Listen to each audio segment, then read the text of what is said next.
Le salon embaumait la cannelle et le pain. Mon frère Marc se tenait près du sapin de Noël dans son nouveau pull en cachemire d'une grande marque, tenant une pochette en cuir. Nos parents étaient assis sur le canapé crème. Ma sœur Sophie et son mari occupaient la causeuse. Mon oncle Luc était adossé au manteau de la cheminée. L'atmosphère était lourde d'attente. Je me suis occupée de la situation immobilière d'Amélie, a dit Marc. Il a ouvert la pochette avec une précision théâtrale. Ces 8 appartements locatifs auxquels elle s'accrochait. Je les ai vendus. Tous. La signature a eu lieu hier. Ma tasse de café s'est arrêtée à mi-chemin de ma bouche. La céramique a semblé soudainement brûlante contre ma paume. Les immeubles tombaient en ruine, a poursuivi Marc. Elle n'arrivait pas à les gérer correctement. J'ai trouvé des acheteurs prêts à fermer les yeux sur le manque d'entretien. J'en ai tiré 300 000 € au total. Maman a joint les mains. Oh, Marc, c'est merveilleux. Je distribue les bénéfices en guise de cadeau de Noël. Il a sorti des chèques avec un grand geste. Maman et papa, 80 000 €. Sophie et Julien, 80 000 €. Oncle Luc, 40 000 €. Le reste couvre ma commission et les frais de notaire. J'ai reposé ma tasse avec précaution sur la table basse. La céramique a produit un léger cliquetis sur le bois. Le son a paru anormalement fort à cet instant. Marc, ai-je dit doucement. Tu n'as rien vendu. Il ne m'a pas regardé. Ses yeux sont restés fixés sur sa pochette. La paperasse est faite. L'argent a déjà été viré. Tu devrais me remercier. Sophie l'a serré dans ses bras. C'est incroyable. On va enfin pouvoir rénover la cuisine. L'entrepreneur a dit qu'il pouvait commencer en janvier. Oncle Luc a examiné son chèque, passant son pouce sur la signature. 40 000. Ça couvrira la réparation du bateau et plus encore. Je pourrais même changer le moteur. Papa a serré fermement la main de Marc. Mon fils, tu as toujours été le plus responsable, en prenant soin de ta sœur comme ça. J'ai observé la mâchoire de Marc se contracter. Ce petit tic qui apparaissait quand il mentait mais qu'il était décidé à tenir son mensonge. Je l'avais vu 1 millier de fois en grandissant. Quand il disait à maman qu'il n'avait pas pris d'argent dans son portefeuille. Quand il a dit à son école de commerce que c'était moi qui avais rédigé ses mémoires. Quand il a dit à sa femme qu'il travaillait tard. Le muscle près de son oreille tressautait toujours. Tu devrais remercier ton frère, m'a dit maman. Il t'a sauvé de ces appartements. Tu te noyais sous des responsabilités que tu ne pouvais pas assumer. Je me suis levée. La pièce est devenue silencieuse pendant 3 secondes. Je pouvais entendre la musique de Noël qui jouait doucement depuis l'enceinte de la cuisine. Je rentre chez moi, ai-je dit. Amélie, ne sois pas ingrate, a dit Sophie. Marc t'a rendu un service. Il aurait pu te laisser échouer. J'ai attrapé mon manteau dans le placard de l'entrée. Le col en fourrure semblait lourd dans mes mains. Alors que je me dirigeais vers la porte, j'ai entendu Marc dire « Elle a toujours eu du mal à accepter de l'aide. Elle ne peut pas admettre quand elle est dépassée. » J'ai conduit jusqu'à chez moi en silence. Les rues étaient vides. Les lumières de Noël défilaient en un flou derrière mes fenêtres. J'ai pensé au sophisme du joueur. Comment j'avais continué à mettre des pièces dans la machine à sous de ma famille, convaincu que le jackpot de leur respect était mathématiquement inévitable. Chaque réussite que j'avais cachée. Chaque bien que j'avais acquis discrètement. Chaque fois que je m'étais habillée simplement pour les événements familiaux afin qu'ils ne se sentent pas mal à l'aise. Tout cela en pariant qu'un jour, ils me verraient enfin clairement. Ils n'ont jamais regardé d'assez près pour voir quoi que ce soit. En arrivant chez moi, j'ai fait une liste. 8 biens, 8 agences immobilières, 8 appels que je devais passer le lendemain matin. Mais d'abord, j'ai ouvert mon ordinateur portable et créé une feuille de calcul intitulée « Le grand livre fantôme ». Article 1. Des années à passer pour une personne en difficulté tout en gérant 2,2 millions d'euros de biens immobiliers. Coût, l'estime de soi, aggravée chaque année par des intérêts que je ne récupérerai jamais. Article 2. Noël 2019. La promotion de Marc célébrée pendant 45 minutes avec du champagne. L'achat de mon premier appartement mentionné pendant 30 secondes. C'est bien. Coût, la fierté de la réussite. Coût, une célébration familiale. Article 3. Chaque dîner de famille où je portais des vêtements de chez Monoprix alors qu'ils portaient des marques de luxe pour ne pas qu'ils se sentent inférieurs. Coût, l'expression de mon authenticité. Coût, être moi-même. Article 4. La Toussaint 2021. La nouvelle voiture de Sophie a reçu 20 minutes d'attention et de photos. Mon deuxième bien locatif a reçu c'est beaucoup de responsabilités. Coût, la célébration familiale du succès. Article 5, anniversaire 2020. Complètement oublié pendant que la famille organisait une fête surprise pour Marc 2 semaines avant son anniversaire. Coût, compter pour quelqu'un. Coût, qu'on se souvienne de moi. Article 6, les appels d'urgence concernant les « opportunités d'affaires » de Marc qui nécessitaient des prêts de 5 000 € que je n'ai jamais revus. Coût, 15 000 €, plus la confiance, plus la croyance en la famille. Article 7, Fête des mères 2022. Passer à nettoyer le garage de maman pendant que Marc regardait le football en buvant de la bière. Coût, un dimanche. Irrécupérable. Coût, le choix. Article 8. Chaque fois qu'on m'a demandé d'être compréhensive envers le comportement de Marc alors qu'il n'avait jamais à rendre de compte. Coût, la justice, accumulée sur 15 ans avec intérêt composé. Article 9. Les réunions de famille où mes revenus locatifs étaient qualifiés de « chance », tandis que le travail de commercial de Marc était un « dur labeur ». Coût, la reconnaissance de l'effort. Article 10. Noël 2020. Mon investissement immobilier qualifié de « risqué », tandis que les paris de Marc sur les crypto-monnaies étaient « visionnaires ». Coût, être prise au sérieux. Le grand livre a atteint 47 articles. Je me suis arrêtée à minuit. Le grand livre fantôme ne se termine jamais vraiment. On cesse simplement de l'écrire. 26 décembre, 6h47. J'ai préparé du café. Le matin était froid et vif. Le givre couvrait mes fenêtres. J'ai commencé à appeler l'agence Imo Conseil. Bonjour, Amélie Dubois à l'appareil. Je voudrais que vous appeliez ce numéro à 9h précise. Je leur ai donné le portable de Marc. Dites-lui qu'il n'est pas propriétaire du 47, rue des Tilleuls. Utilisez exactement ces mots. Il est important que vous le disiez de cette façon exacte. 7 autres appels, le même message, à des heures échelonnées entre 9h et 9h45. J'ai donné à chaque gestionnaire des instructions précises, ton professionnel, déclaration factuelle, aucune explication. À 9h02, mon téléphone a sonné.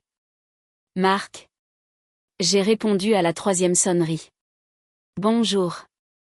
Bon sang, qu'est-ce que tu as fait? Sa voix s'est brisée. Je pouvais entendre la panique sous la colère. Je ne comprends pas. Qu'est-ce qui ne va pas? L'agence Imo Conseil vient de m'appeler. Ils ont dit que je ne suis pas propriétaire de l'immeuble. Ils ont dit que seul vous étiez autorisé à en discuter. Eh bien, dis-je lentement, en me versant plus de café. Tu ne le es pas, silence. Je l'entendais respirer lourdement, comme s'il avait couru. Amélie, les chèques. J'ai fait des chèques pour un montant de 240 000 €. Je sais. J'étais là. Je t'ai vu les distribuer, provenant des recettes de la vente. De quelle vente, Marc? Quels actes de vente as-tu en ta possession? Un autre appel est arrivé. Marc, je dois te laisser. On dirait que tu as une matinée chargée. Je n'ai pas répondu à mon téléphone pendant l'heure qui a suivi. 17 appels de Marc. 6 de Sophie, 4 de maman, 3 de papa, 1 de l'oncle Luc. 18 SMS allant de la confusion à la fureur. À 10h30, je me suis rendue au cabinet de mon avocate. Maître Lambert me représentait depuis 6 ans, depuis l'achat de mon premier bien. Son bureau sentait le cuir et les vieux livres. Il a falsifié des documents, a demandé Maître Lambert en examinant les notes que j'avais apportées. Il n'existe aucun document. Il a juste dit à la famille qu'il avait vendu des biens qui ne lui appartiennent pas et a émis des chèques sur de l'argent qu'il n'a pas, c'est une émission de chèques sans provision. Une escroquerie. Potentiellement une usurpation d'identité s'il a utilisé votre nom. J'ai besoin des titres de propriété pour les 8 biens. Des actes notariés. De plus, je veux que vous envoyiez une mise en demeure à Marc pour représentation non autorisée.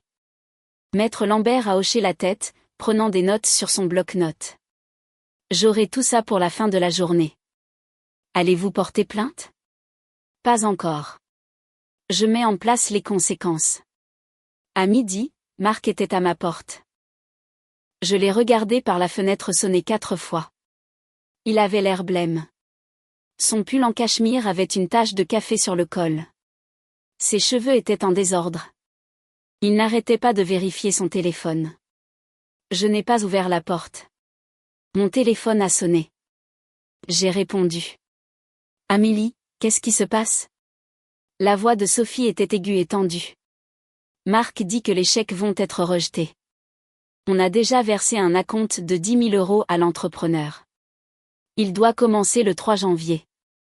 Sophie, est-ce que Marc t'a jamais montré de vrais documents de vente? Des actes de vente, des transferts de propriété, quoi que ce soit d'officiel? Silence. Il nous a montré des chèques, dit-elle doucement. Les chèques ne sont pas des documents de vente. Les chèques ne sont pas une preuve de vente. Mais tu possèdes bien ces appartements? Oui. Donc, tu aurais pu les vendre. J'aurais pu. Mais je ne l'ai pas fait. Marc n'avait aucune autorité pour les vendre. Il n'a même pas les clés. Amélie, on est une famille. Tu dois arranger ça. L'entrepreneur va nous poursuivre en justice. J'ai pris une profonde inspiration. Je ne te punis pas, Sophie. Je cesse simplement de subventionner l'idée que je suis incompétente. Marc vous a menti. C'est son problème à régler. J'ai raccroché. À 14 heures, mon téléphone a sonné d'un numéro inconnu. J'ai répondu. Mademoiselle Dubois, ici l'inspecteur Chevalier, de la brigade financière. Nous avons reçu un signalement concernant des transactions immobilières frauduleuses. Avez-vous le temps d'en discuter? Oui. Qui a fait le signalement? La banque de votre frère. Quand 8 chèques ont été rejetés simultanément, cela a déclenché des protocoles de fraude automatique. Le système a signalé une activité inhabituelle. J'ai rencontré l'inspecteur Chevalier au commissariat à 16 heures. J'ai apporté mon portefeuille immobilier complet. Chaque titre de propriété, chaque police d'assurance, chaque avis d'imposition, chaque relevé de prêt hypothécaire remboursé intégralement. Le dossier faisait 10 cm d'épaisseur. Votre frère a émis pour 240 000 € de chèques sur une transaction inexistante, a dit l'inspecteur Chevalier en étalant les documents sur son bureau. C'est un cas d'école d'émission de chèques sans provision, et possiblement d'usurpation d'identité. Que se passe-t-il maintenant? Nous enquêtons. Nous interrogeons les membres de la famille qui ont reçu les chèques. Nous documentons ces déclarations sur les prétendues ventes. S'il a prétendu avoir l'autorité d'agir en votre nom, c'est une usurpation d'identité. S'il a utilisé votre nom sur des documents, c'est un faux et usage de faux. Je n'ai pas encore décidé si je voulais porter plainte. L'inspecteur Chevalier m'a regardé attentivement par-dessus ses lunettes de lecture. Mademoiselle Dubois, la banque a déjà déposé une plainte. Cette affaire va avancer avec ou sans vous. Votre coopération ne fait que déterminer la clarté des preuves. J'ai tout fourni. La chronologie enregistrée de ses déclarations, les noms des témoins, les chèques qu'il avait distribués, son affirmation selon laquelle il avait géré ma situation immobilière, sa déclaration que les immeubles tombaient en ruine, chaque mensonge documenté et horodaté. À 18 heures, mes parents appelaient.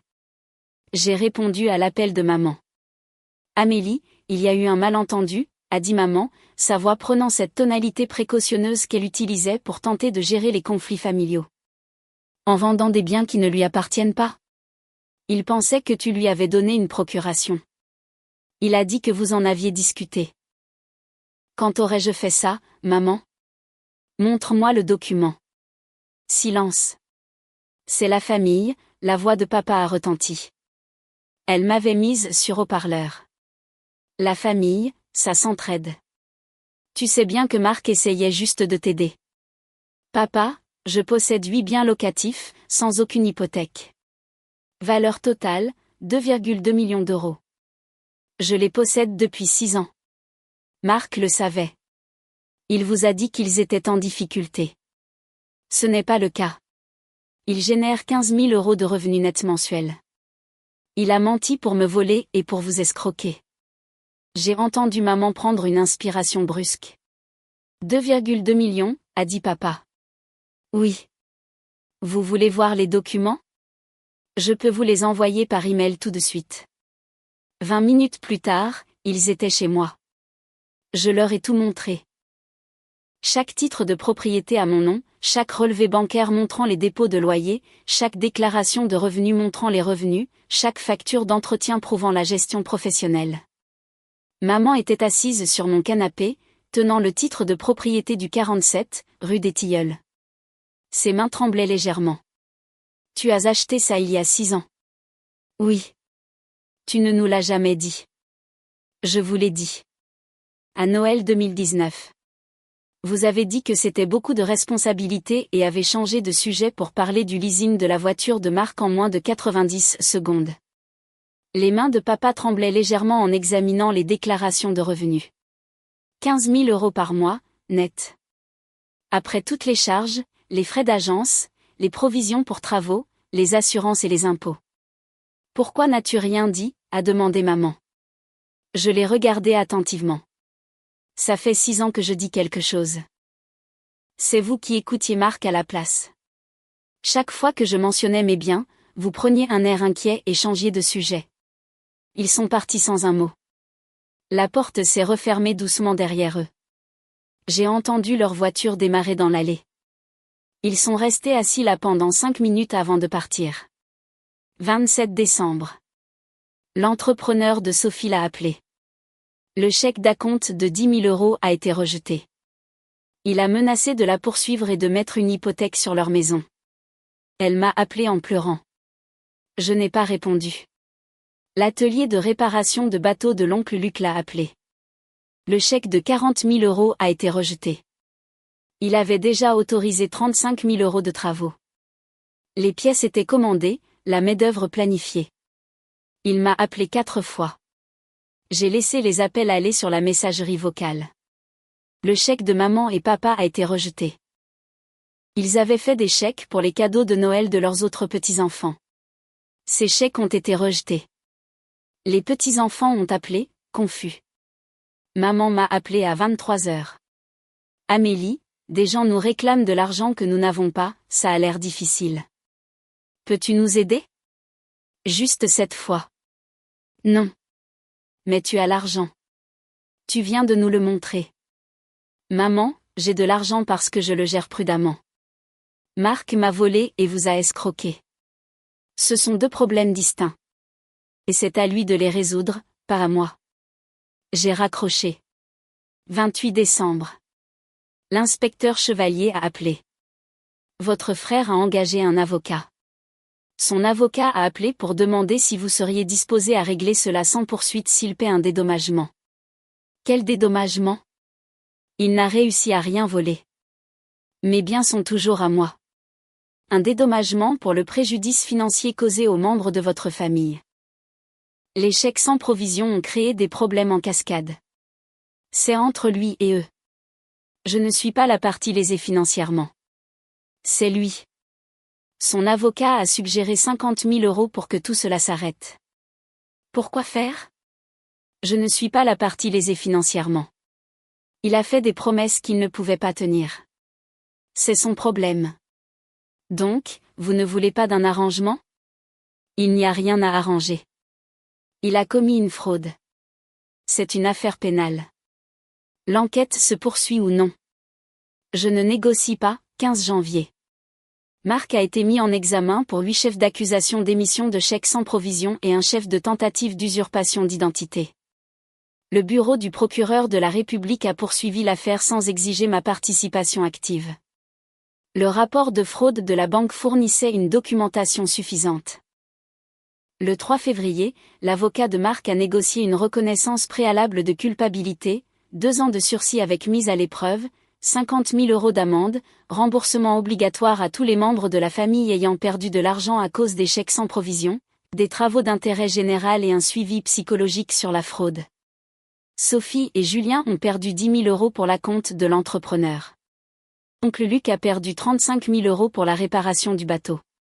Maman et papa ont perdu 8 000 € en cadeaux rejetés aux petits-enfants. Marc leur devait 53 000 € au total. Il a vendu sa voiture pour payer, une BMW qu'il avait depuis 2 ans, a pris une deuxième hypothèque sur sa maison, a pioché dans son plan d'épargne retraite. Sa femme était furieuse. J'ai appris par Sophie qu'ils s'étaient séparés. 1er mars. Maître Lambert a appelé. L'avocat de Marc demande si vous seriez d'accord pour le rencontrer. Non. Il veut s'excuser personnellement, en face à face. Il peut s'excuser auprès des personnes à qui il a réellement fait du tort. Son théâtre du repentir ne m'intéresse pas, vos parents disent que vous déchirez la famille. Marc a déchiré la famille quand il a commis une fraude. Je refuse simplement de recoller les morceaux à mes dépens. Je ne suis pas le ciment de leur dysfonctionnement. 10 avril. J'ai reçu une lettre de Marc. 12 pages manuscrites expliquant comment il s'était senti éclipsé, comment il avait voulu prouver sa valeur, comment il s'était convaincu que je n'avais pas vraiment besoin de ses biens, comment il pensait que je comprendrais. Je l'ai lu une fois, puis je l'ai classé dans un dossier intitulé « Théâtre du repentir ». 6 mois plus tard, mon compte épargne a atteint son plus haut niveau. Les 15 000 € de revenus mensuels qu'il ne fallait plus cacher, expliquer ou excuser s'accumulaient magnifiquement. J'ai réservé un voyage à Barcelone, quelque chose que j'avais toujours voulu faire mais que j'avais reporté parce que les réunions de famille semblaient toujours entrer en conflit avec les projets de voyage. Le silence dans ma vie est différent maintenant. Ce n'est pas le silence de quelqu'un qui est ignoré.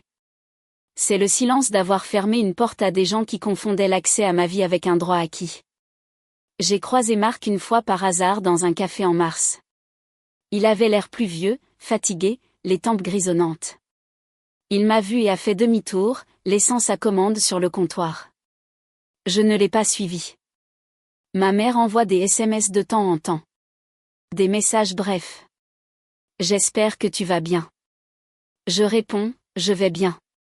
Rien de plus. La conversation ne va jamais plus loin. Sophie envoie des cartes de vœux maintenant. Celle de l'année dernière incluait une photo de sa famille et un mot, « Nous pensons à toi ». Je n'ai pas répondu. Celle de cette année est arrivée hier. Même message. Je ne les punis pas. Je cesse simplement de subventionner leur version de la réalité. Celle où je suis en difficulté, incompétente et reconnaissante de leur ingérence. Le compte est clos. Le solde est à 0. Et je suis enfin en paix.